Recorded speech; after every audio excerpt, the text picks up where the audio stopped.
So hi guys, welcome to my YouTube channel. तो आज मैं आपको क्लास 10th की विविध प्रश्नावली की सॉल्यूशन करने वाला हूँ। इस विविध प्रश्नावली बहुपद का जो विविध प्रश्नावली है, इसमें से कम आपको 3 या 4 ऑब्जेक्टिव बोर्ड में आना ही रहता है। तो चलिए मैं एक एक करके आपको सॉल्व करके दिखाऊँगा, आपको बना कर। तो आप वीडियो को देखिए बढ़िया से। पहला क्वेश्चन है, निम्नलिखित में कौन बहुपद नहीं है? निम्नलिखित में कौन बहुपद नहीं है? तो हमारा पहला ऑप्शन है 2/3x+1। तो बहुपद का ट्रिक आप समझिए। बहुपद का ट्रिक होता है तो या तो उसका पावर भिन्न संख्या में लाना चाहिए। भिन्न मतलब अंश बटा हर, या एक्स के पावर बटा में लाना चाहिए, या तो एक्स के पावर माइनस में लाना चाहिए। अगर ये आ गया तो बहुपद नहीं होगा। तो चारों ऑप्शन को मैं देखता हूँ बारीकी से। पहला में 2/3x, देखिए यहाँ इसके बगल में है जो अक्षर पद है संख्यावाचक, लेकिन इसके पावर में 1 है, तो आपको हो जाएगा बहुपद। इसमें देखिए ये भी x² या √3x, यहाँ देखिए इसके अंक में √3 बाहर या नहीं है, तो इसमें ये भी बहुपद होगा। सी के हम देख के बनाते हैं, सी को बताते हैं।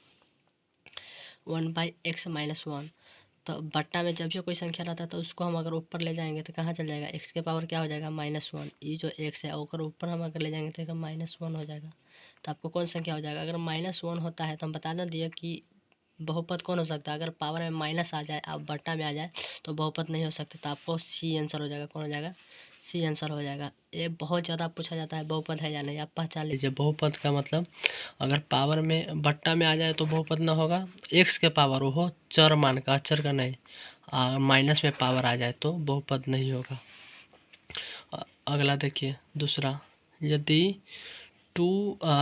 P X bar equal to x² -3x -4 तो पी एक्स का एक शून्यक होगा। आपको यहाँ ये बात ध्यान देना होगा। शून्यक मतलब क्या होता है? जीरो, कि जीरो x² -3x -4 का एक शून्यक मतलब कौन इसमें से कौन संख्या रहने पर वो जीरो माना सकता है ना। तो आप फर्स्ट इंटू लास्ट करके भी बना सकते हैं। तो चलिए मैं दोनों मेथड से बनाता हूँ, दो का सॉल्व करता हूँ। x² -3x -4, अब फर्स्ट टू लास्ट आपको आता होगा। इसके आगे 1 रहता है, ना रहता है तो 1 छुप रहता है। तो 4 एका ही 4 का तोड़ के हमको 3 पुराना है। तो चलिए 4 एका ही 4, इसमें से हम 4 में से घटाएंगे तो 3 पुर जाएगा। तो x² माइनस, यहाँ देखिए यहाँ प्लस x -4x, यहाँ देखिए हम 4 लिए माइनस में, अब प्लस लिए 1 में, तो 1 यहाँ से इसके आगे 1 रहता है तो 1 इसमें से घट गया। तो यहाँ आपको -3 बच के पिछला हर हाल में पुराना होता है -4। अब यहाँ 2 x, यहाँ 1 x, तो 1 x कमा लीजिए, x + 1, यहाँ -4 कमा लीजिए तो x माइनस +1, यहाँ देखिए तो 1 x -4 और 1 x + 1, तो हमारा 1 x -4 है तो इस साइड में जाएगा तो शून्य क्या हो जाएगा? 4। तो एगो हमारा ई चेक करना है। तो चारों ऑप्शन में से देखिए आपको 2 ऑप्शन बी में है 4, तो हमारा ये आंसर हो गया ना। तो आप ऐसे भी सॉल्व कर सकते थे। यहाँ x² -3x -4 है, तो यहाँ x के मान 4 रखकर और 3 × 4 -4, 4 का स्क्वायर कितना हो जाएगा? 16 और 3 चौका 12 -4, ये दोनों माइनस माइनस एक साइड में जाएगा। 16 - 16 यहाँ आ जाएगा आपको 0। तो क्या हो जाएगा? आप 4 रखने के बाद तो बारीकी से आप ऐसे भी खोज सकते थे, तो दूसरा के बी हो जाएगा। तीसरा देखिए, तीसरा आपको मैं सॉल्व कर रहा हूँ दोस्तों। तीसरा में क्वेश्चन आप पढ़ लीजिए पहले। यदि बहुपद पी एक्स का एक गुणनखंड x + 1 हो तो बहुपद पी एक्स का एक शून्यक होगा। यहाँ आपको ध्यान देना होगा, बहुपद पी एक्स का एक गुणनखंड क्या हो? x + 1 हो, कह रहा है x + 1, तो इसका मतलब x का +1 है ना। तो यहाँ आपको देखिए x + 1 है, तो अगर ये बराबर 0, अगर x से यहाँ हम वही साइड में भेज रहे हैं तो ये माइनस में 1 जाएगा, तो हमारा x का मान कितना हो जाएगा? -1। 3 का आंसर क्या हो जाएगा? ए -1। इस वाला विविध प्रश्नावली बहुपद का विविध प्रश्नावली, इसमें से 3 या 4 ऑब्जेक्टिव बोर्ड में रहता है, ये ध्यान से देखें। चौथा, यदि बहुपद पी एक्स का एक शून्यक 4 हो तो पी एक्स निम्नलिखित में किसमें अवश्य विभाज्य होगा? यहाँ देखिए, और पी एक्स का शून्यक मतलब शून्यक 4 हो तो यहाँ देखिए वो अगर कौन इस शून्यक मतलब 0 लाना, अगर कौन चीज़ में मान 4 रखेंगे तो यहाँ 0 आ जाएगा। यहाँ 4 रखेंगे अगर तो 4 + 4 8 हो जाएगा। यहाँ अगर 4 रखेंगे तो 4² 4 चौका 16, 16 चौका 64, यहाँ 4 4 चौका 16, यहाँ देखिए 4 रखते हैं। तो आपको मैं चेक करके बताता हूँ। लास्ट में डी ऑप्शन है चौथा के देखिए, आपको मैं 4 नंबर के दिखा रहा हूँ। चौथा में डी ऑप्शन है x+4, तो x के मान हम यहाँ x-4, तो यहाँ 4-4 यहाँ आ जाएगा 0, आपको डी आंसर हो जाएगा 4 के। इसके बाद 5 क्वेश्चन देखिए, यदि किसी द्विघात बहुपद px = x² - 2x + 5 के शून्यक अल्फा बीटा हो तो अल्फा प्लस बीटा का मान निकालें। जो कि फार्मूला आपको आता होगा बहुपद अगर आप पढ़े तो। यहाँ देखिए अल्फा प्लस बीटा का फार्मूला क्या होता है, -b/a। ये -b/a कहाँ से आता है, ये आप देखिए x² - 2x + 5, x² - 2x + 5, तो यहाँ a बराबर एक आगे 1 रहता है 1, b बराबर -2, c बराबर 5, तो हमारा क्या है -b/a।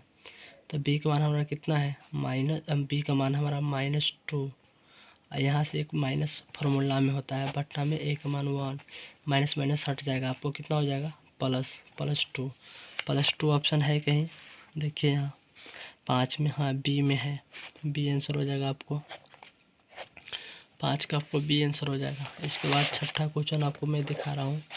छठा क्वेश्चन देखें, यदि किसी द्विघात बहुपद px =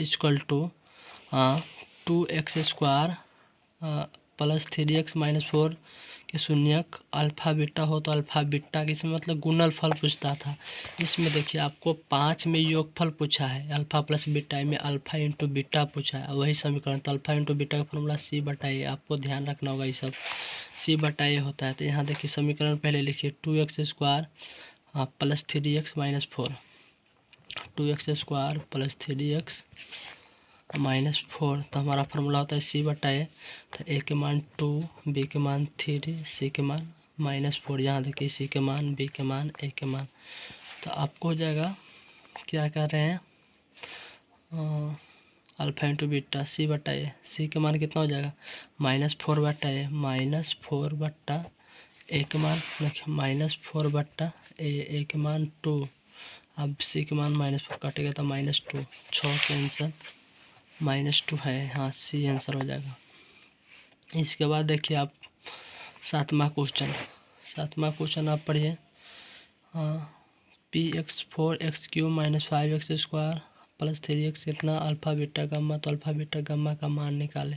अल्फा बीटा गामा गुणनफल है, तो अल्फा बीटा गामा त्रिघात बहुपद है।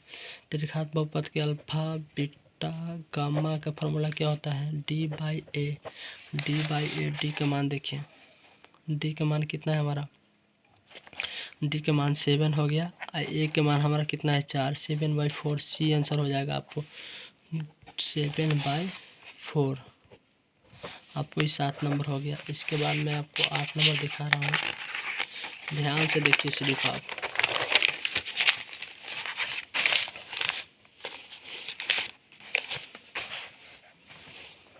आठ नंबर क्वेश्चन एक दफ़ा पढ़िए कि यदि द्विघात बहुपद px इस प्रकार की p1 - 6 तो इसके शून्यकों का योग कितना, गुणनफल इतना।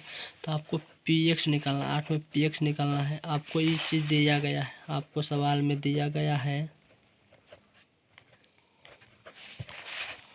अल्फा प्लस बीटा बराबर कितना दिया गया है, आपको शून्यकों का योगफल, योग दिया है आपको 4, अल्फा इंटू बीटा गुणनफल आपको दिया है कितना, दिया है क्या दिया है आपको, शून्यकों का योग और गुणनफल आपको -3 दिया हुआ है। तो आपको यहाँ द्विघात बहुपद याद होगा, नहीं याद है तो हम याद करा दे रहे, याद कर लीजिएगा। द्विघात बहुपद का फार्मूला आपको होता है x² - अल्फा प्लस बीटा में x plus alpha into beta. ये ध्यान है कि नहीं, आप ध्यान में रखिएगा। x² अल्फा प्लस बीटा का मान हमारा कितना दिया है 4 दिया है, यहाँ माइनस में लगा है तो 4, यहाँ x इसको साथ में लगाना है, x लगा दीजिए, यहाँ माइनस पहले फार्मूला में सवाल में दिया गया है, हमारे प्लस में होता है तो प्लस माइनस माइनस हो जाता है 3, यह हमारा सॉल्व हो गया। x² - 4x - 3 है कहीं आंसर, x² - 4x - 3 हमारा बी ऑप्शन है 8 में, यही आंसर हो गया। 9 नंबर क्वेश्चन देखिए, 9 नंबर, इसके बाद 10 नंबर क्वेश्चन देखिए। 10 में क्या कर रहा है, यदि द्विघात बहुपद 7x² माइनस 5x प्लस 1 के शून्यक अल्फा बीटा हो तो अल्फा प्लस। देखिए पहले आप यहाँ 10 नंबर सवाल देखिए, 10 नंबर सवाल देख लिए। 10 नंबर सवाल में है आपको 7x² minus 5x, 7x² minus 5x और प्लस 1। आप ए बराबर 7, बी बराबर -5, सी बराबर 1। आप जान गए ये चीज़ होता है। हमारा पहला क्वेश्चन क्या है, alpha plus beta. Alpha plus beta formula minus B बटा ए के मान, बी के मान हो रहा 5, पहले से आएगा माइनस बाद को फार्मूला के साथ, ए के मान 7। अगर डबल माइनस गुना में रहता है तो हमको ध्यान है प्लस हो जाता है 5/7। Alpha into beta C by A. Alpha beta का मान क्या होता है, सी बाई ए। सी का मान कितना है 1, ए का मान 7, 1/7। यहाँ भरा जाएगा आपको, यहाँ कितना भरा जाएगा, रिक्त स्थानों को पूर्ति करे सवाल में है। तो यहाँ आपको हो जाएगा और कितना आंसर आया है 5/7 भरा जाएगा, इसमें भरा जाएगा 1/7। अब देखिए गुणनफल कह रहा है, योगफल कह रहा है, जो यहाँ समझते हैं आप, ये बहुत ही ज़्यादा पूछा जाता है सब्जेक्टिव में। देखिए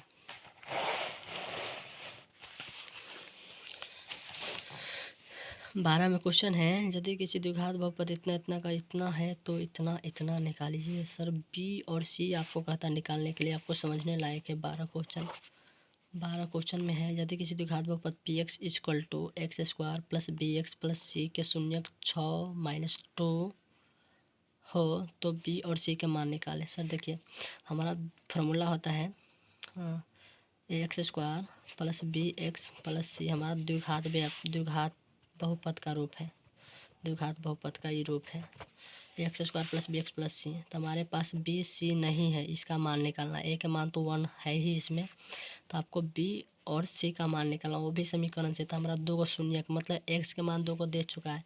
जैसे कि यहाँ देखिए, यहाँ x 6 यहाँ है, तो यहाँ हम हल करते हैं इसको। x बराबर 6 है तो इधर भेजेंगे तो x - 6 ये आ गया। और दूसरा है x दूसरा क्या है, x बराबर -2, तो इधर भेजेंगे तो x + 2, 2 का हमारा आ गया। तो इसको हम ऐसे कर लेंगे प्रश्न से, प्रश्न के अनुसार x - 6 इंटू x + 2 हमारा यह समीकरण, इससे निकाल लेंगे। यहाँ आपको जानकारी के लिए बता दूं कि पहला ये दोनों घर से इस पहला घर में गुना करना। आप यहाँ से x में गुना करोगे तब पावर आपको जानकारी, x में गुना होता है 1 पावर 2 पावर हो गया। यहाँ -6 से x में गुना करें, एक आगे प्लस छुपल रहता है, और 6 में 1 से गुना करेंगे तो -6x। हम दोनों से बारीकी इसमें कर लिए, अब हम दोनों से इसमें करेंगे। एक आगे प्लस, एक आगे plus, plus plus 2x plus, एक आगे माइनस, एक आगे प्लस, तो प्लस 6 दूना 12, माइनस में प्लस माइनस माइनस होता है फार्मूला गुना में, समझिएगा। अब यहाँ देखिए x², यहाँ -6x, यहाँ प्लस 2x, तो 6 में से 2 चला गया। अंक देखिए आप, अंक एक आगे माइनस ज़्यादा है, पावर 2 कम है, तो यहाँ जगह -4x हम -12। तो यहाँ b के मान हमारा कितना आ गया, b के मान हो गया हमारा, b के मान -4। और यहाँ देखिए c के मान कितना हो गया, c के मान -12। यही हमारा सवाल था, यह हो गया 12 नंबर सॉल्व, जो कि हम 2 आंसर निकाल लिए, यह है। इसके बाद कहता है b के मान -4 और c के मान -12 हो गया। इसके बाद 13 क्वेश्चन देखिए, 13 क्वेश्चन में हो जाएगा आपको, क्वेश्चन पढ़ लीजिए एक बार। यदि किसी द्विघात बहुपद शून्य का अल्फा बीटा था कि अल्फा प्लस बीटा इतना दिया है, अल्फा बीटा इतना दिया है, तो यही है अल्फा प्लस बीटा दे दिया है, अल्फा इंटू बीटा दे दिया है, द्विघात बहुपद निकालना है। देखिए अल्फा प्लस बीटा कितना दिया हुआ है, -3 है। इसके बाद अल्फा इंटू बीटा आपको 5 है। तो आप यहाँ द्विघात बहुपद का फॉर्मूला याद करना होगा, याद है तो लिख लीजिए, बना लीजिए। द्विघात बहुपद हो जाएगा आपको x² माइनस इंटू में अल्फा प्लस बीटा, आप यहाँ x लगा दीजिए, यहाँ प्लस अल्फा इंटू बीटा, जो कि फार्मूला आप जानते हैं, x² अल्फा प्लस बीटा का मान कितना माइनस है, माइनस एगो एक साथ पहले से है, इसमें x लगा दीजिए, यहाँ अल्फा प्लस बीटा का मान 5, x² 2 माइनस डबल गुना में प्लस, जो कि आप जानते हैं 3x + 5, हमारा यही आ गया px, जो कि आप 13 तक ले सॉल्व कर लिए।